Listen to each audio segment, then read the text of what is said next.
with a pelvis MR. I just have non-contrast sequences. Going to keep scrolling on these to see what people's thoughts are. I lost the chat window, so I don't know what anybody's saying. Okay, I can tell you what the chats are saying. So Anu says OAR. Anu, what do you mean by that? Good job. So Base it's OAR. Because okay, I good. was going to show the exact same case today. Oh my goodness, it's a small work with few cases. I was thinking maybe it was spacer gel, but what does OAR stand for? OAR is organ at risk. So this is hydrogel, which is basically, it's just a show and tell case.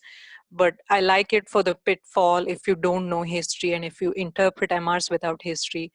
One can easily call this a mucinous tumor or something bad because it looks so lobulated and bright, except there's a telltale track in the perineum with this trickling down of this gel into the perineal soft tissues. So this is transperineally introduced inert hydrogel.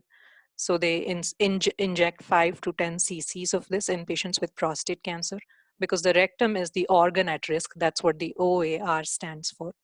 So to protect the organ at risk, inert hydrogel gets injected. And supposedly this should get resorbed in the body by 3 months or so. But it creates a potential space between the back of the prostate and the anterior wall of the rectum, which in this case, though, there's no potential space because this created intramural infiltration into the wall of the rectum itself. So you can see how the anterior wall of the T2 hypointense layer is completely lost and the gel just intramurally invades into the rectum. I actually have a companion normal for those who have not seen too many of these. So this is a more normal example.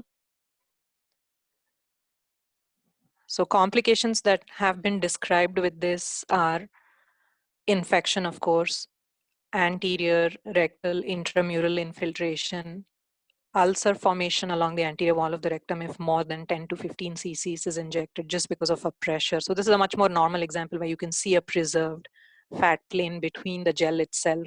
And this is widening that potential space. And you can see a little bit of scalloping along the anterior wall of the rectum, but nothing like the previous case where it had intramurally infiltrated into the anterior rectal wall. So we've had 4 or 5 cases of abnormal placement. So soon after the urologists go ahead and do this, we do just a 3-plane high-res T2 sequences.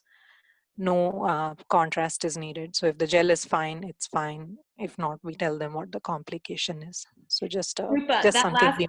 The prior case where it was in the rectal wall, I had a case just like that, and I consulted my friends at UT Southwestern.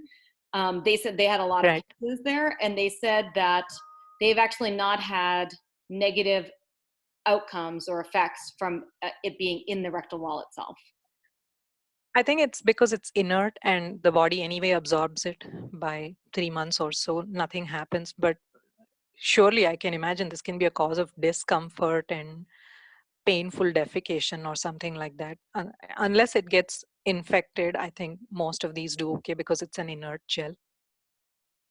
Cool. Omar is asking, what is the gel used to protect the rectum from? Prostate radiation?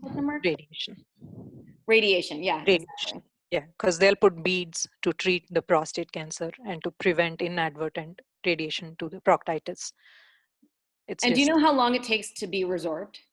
3 months is the most what they've described. Yeah. Cool. Great case. Yeah. Thank you.